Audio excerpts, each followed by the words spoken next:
We married because neither of us wanted marriage and somehow fell in love.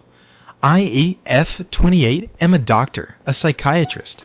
Last year I married a man, M30, who is a police officer. It was an arranged marriage and neither of us wanted it. I never wanted to get married. I fought with my parents constantly before the marriage, begging them to stop bringing proposals. I told them clearly that I didn't want marriage at all and that, if needed, I would live separately. But they were extremely worried about society. Every other week a new proposal would come, and every time I would reject it. Random relatives and aunties would taunt me, and fights at home became normal. The same thing was happening with my husband. One day, his family came to my house with a marriage proposal. I already knew I was going to say no to this one as well. During the meeting, he mentioned that we had met before and had worked together briefly on a case. I remembered him then. He was the grumpiest person in the room. I am a psychiatrist, and I clearly remembered how unapproachable he seemed. That confirmed my decision. I would never marry this man. He told me he didn't want to get married either. For the first time, I felt relieved. Finally, a guy I wouldn't have to convince to say no.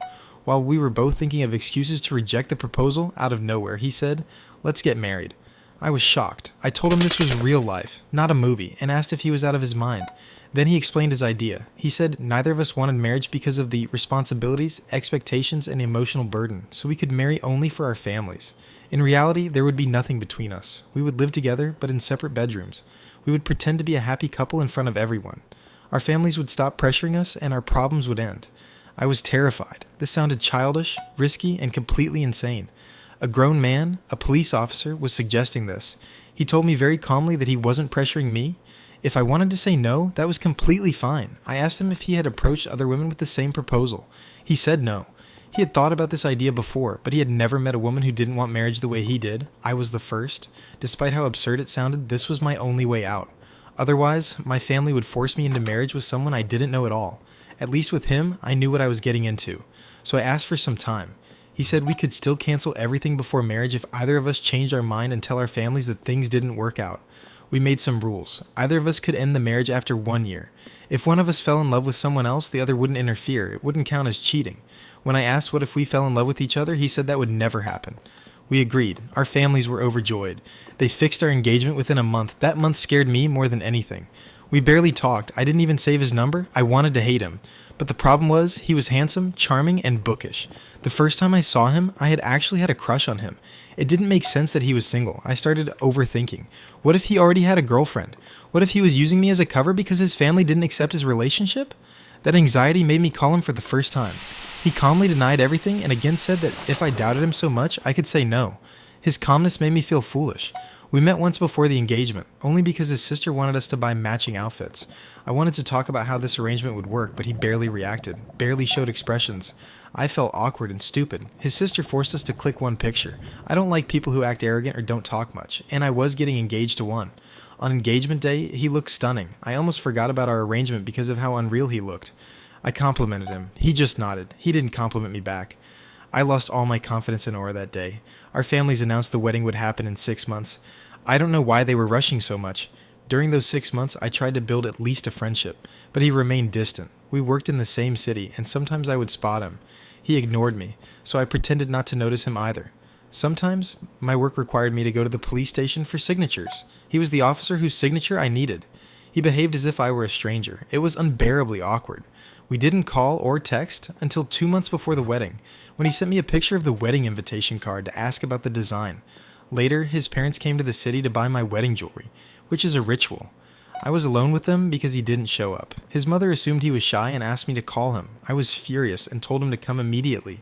He came. That was the last time we met before the wedding. On the wedding day, I was terrified. I wanted to throw up. I knew it was too late to stop everything. After marriage, we moved into an apartment building his parents gifted us. It had 4 floors. We had separate bedrooms. I have sleep paralysis and was scared to sleep alone, so he arranged a room with 2 separate beds. We lived like roommates, different schedules, no meals together, no conversations, even Sundays rarely aligned. When his parents visited, we pretended to be a couple and shared one bed. It was awkward. Months passed. Then my mental health collapsed. I was dealing with sleep paralysis and depression and started using antidepressants and sleeping pills. They helped, but I became dependent. When I suddenly stopped, the withdrawals were horrible. He stayed with me through it all. He sat with me all night, comforted me, held me while I cried. He never judged me. One night, I told him everything. He held me tightly. The next day, he acted like nothing happened, but he was there for me in ways no one ever had been. Later, when my schedule became brutal, he started dropping me to the hospital at 5 a.m. and picking me up late at night.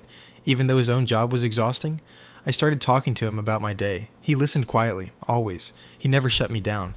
I realized this wasn't arrogance. This was simply who he was. Near our first anniversary, we visited his family. They adored me.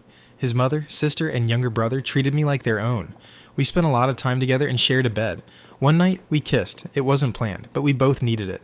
Then his sister gifted us a trip to Phuket/Krabi. That trip changed everything. We were close. We cuddled, kissed, held hands. He laughed freely for the first time. I saw a completely different side of him. We clicked pictures. We were happy. Then my overthinking ruined everything. On the second last day, I snapped at him. We had a huge fight. He left the hotel without telling me and switched off his phone. I lied to his family when they called. When he returned, he refused to talk. He booked an early flight and ended the trip. Back home, we fought again. I left and moved to my hospital quarters. After 2 weeks, he called and asked if we should end the marriage. We met. I knew I loved him. After a week, we both confessed. I invited him for dinner as an apology. We talked, cried, confessed everything. We spent the next day together like two people finally choosing each other. Now I'm here, thinking. A year ago, I wasn't ready for love. Today, I want to love this man for the rest of my life. I want to live with him, but I want to do it right. I want security, honesty, and a real relationship. How do we move forward from something that started as an arrangement and turned into love?